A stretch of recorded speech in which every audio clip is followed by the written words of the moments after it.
And they're great at my job because they give me time to go teach guitar at the K-Pac, which I get to do in Dawson, and then play with the band, which is, that's the best thing. Yeah. Right, yeah. I know.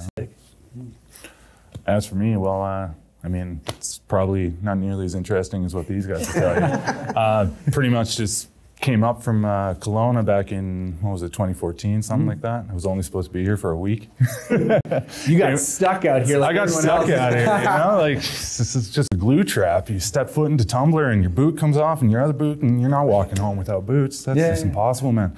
But came up here and took care of my grandmother. You know, it was like you're fresh out of high school and in Kelowna. I mean, there's no work at all for young folk, especially out of high school. If you're not getting into a specialty, a trade, or anything like that, it's like you better go look somewhere else. So I came up here, and my uncle got in my head about, oh, if you go work at the mine, you'll get this much money, and you'll have all this free time, and you only work half the year. And so, I mean, you know, it's like I've sort of stuck my foot into all that stuff. But I mean, at the end of the day, I just want to play drums. Yeah. You know, like growing up in Kelowna there, like you're surrounded by people. Like there's so many creative minds and so many people who are willing to do the actual extra work that like it's so hard to find in a lot of people. You know, you can get together, but if you're not actually going to do something, you're not doing anything, right? Yeah. And you know, you get together, you go to a battle of the bands, or you record 2 songs here, there, and just nothing really comes of it. And then you come up here, and the only people you ever get exposed to is people with actual passion, people that actually want to go out and do that stuff.